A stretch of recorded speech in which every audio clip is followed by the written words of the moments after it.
Are you? Yeah, okay. Hi, friends. It is a little over halfway through the month, and I wanted to do a little check-in, catch-up, chat session.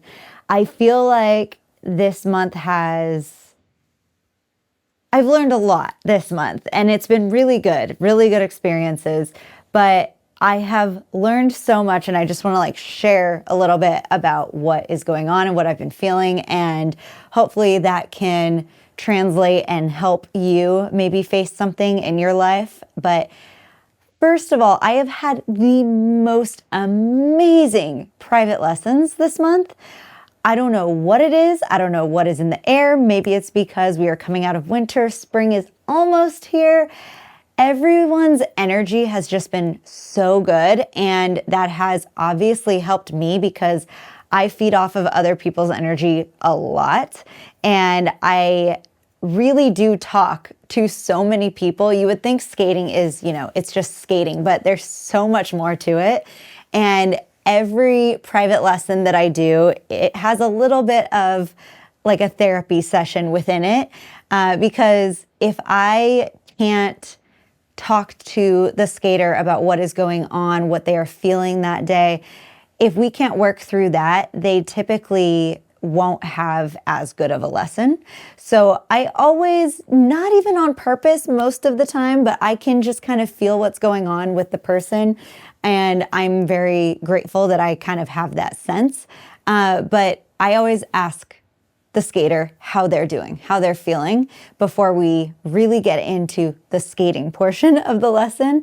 And sometimes that conversation is 30 seconds. Sometimes that conversation is 20 of the 30 minutes that I'm with them. But overall, it's always a really good time, and it's super, super helpful to the skater actually progressing and learning through their lesson. So I encourage you, even if you don't take private lessons with me or with anyone else, if you are in the membership, if you are learning on your own, however you are learning, and it doesn't need to just be skating, it could be literally anything in life, but I encourage you to check in with yourself before you start the activity, because I feel that if we don't do that, a lot of our time and energy that we're putting into our craft is kind of wasted because we are so focused on something else that is completely unrelated. Also, the chances of getting injured if you don't check in with yourself first go up a lot. So I do encourage you to check in with yourself. But I have learned so much from my students. This week, I asked everyone at the beginning of their lesson what their goals were. And I think it's super healthy to just check in with that every once in a while. And I haven't talked to these students about that this season because the artistic skating season kind of just got started. And we have until the summer. That's when regionals, nationals, all of that starts. And then kind of a few months later is the World Championships. But for most of the skaters, they aren't going to the World Championships. So it's really summer is when they need to be at their best. So since it is currently February, toward the end of February, it's a good time to check in and make sure you are on track for even getting toward your goals at all. And I don't say that in a bad way. I just mean that sometimes we get so caught up with everything else, whether you are a parent, a student, you have another job, you have a job, life is a little wild, and by little, I mean a lot. And it's just healthy to check in with yourself. And even if you don't know what your goals are yet, it's good to start thinking about those goals. So I had some students that told me right away, and I said, big picture. I had everyone close their eyes, and I said, what is the biggest goal that you can think of right now? For a lot of the skaters, I said, when you stop skating, let's say you stop skating when you go to college, what will you be so happy that you accomplished? What is the one thing that you can think of that you will be so excited? If you can hear Kevin, she is playing with her litter pellet right now. Out of the litter box, she knocked one out and is playing with it like it's a toy. Anyway, I asked them that, and some of the students could answer, and they knew it right away and told me in great detail. Some students didn't know, and that is perfectly okay as well. You don't need to know, but if you can start that conversation with yourself or with a coach of yours, I think that now is a really good time to do that. And if you see this video 6 months from now, 8 months from now, it's always a good time to have that conversation with yourself or with your coach. So it's just been a really good, inspiring week. And it's made me think inward to what I want to do, what my goals are. And that has been a really good conversation with myself.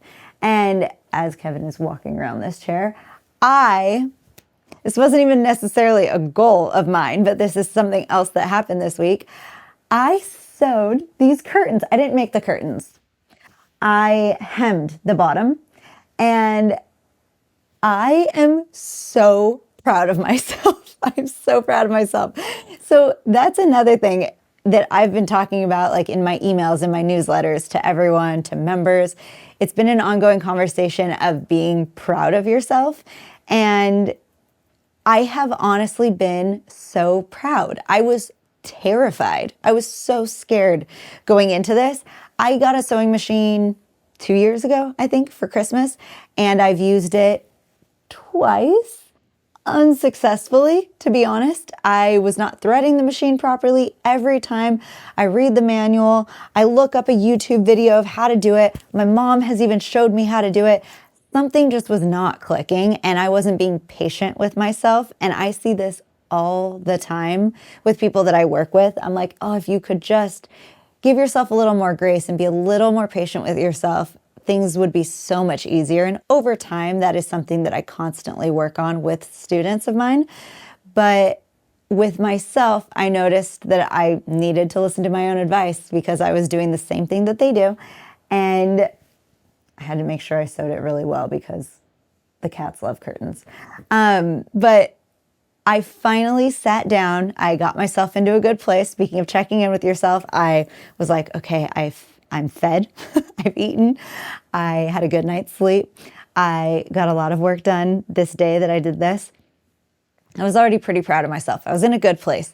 And so I was like, okay, I can sit down and I can focus and I can do this. And I didn't have my phone near me, no distractions, TV wasn't on, nothing. I was just focused. And I, again, looked up how to do it and I did it. And it's so funny because after I did it, I was in here on my own doing it. And then I was so proud of myself. So I asked Taylor to come look. And I said, I know that this is such a small thing, but I am so proud of myself. And he stopped me real quick. And he said, no, this is not a small thing. You were terrified to do this. You took the time to do it. You learned something. You got over your fear and you did it. You succeeded. This is no small feat at all. This is a huge deal that you were able to do this.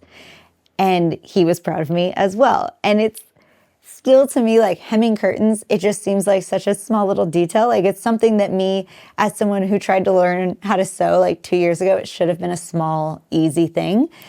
But I have to acknowledge that I built it up and I was so scared that honestly, it is a huge deal. He's right. It is a huge deal that I could do it. And how much pride I had in myself. And I've told everyone who will listen to me that I hemmed my curtains. I'm so proud. But I needed that push of like, no, you're lying to yourself. Like it is a big deal. You need to be honest with yourself. And the amount of pride that I feel is correlated to how big the task was. And to me, that was a really big task.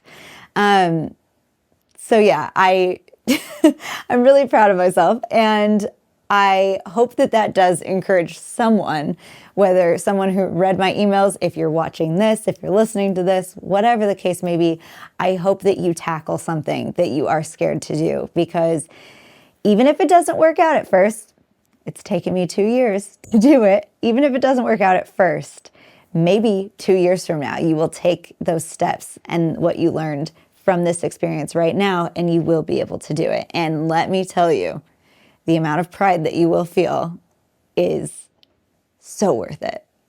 So worth it. So yeah, I just wanted to have a little chit chat with you about a few of those things, and I could probably keep going on and on forever, but I want to start doing this about halfway through the month to see what I've learned, and we can just kind of talk through it. So if you want to share anything that you want to chat about, anything you've learned, you can always email me, message me, but you can also leave a comment and let me know what you think. So I will get back to you with more skating things, although a lot of this was skating related, but more actual skating next week. But for now, that's it. Let me know how you're feeling. Let me know what your goals are. Let me know what you want to talk about. I'll see you later. Bye. Oh. Come here. Hi. I'm trying to get Kevin to be a lap cat, and this chair is helping. Rude. That's my hair.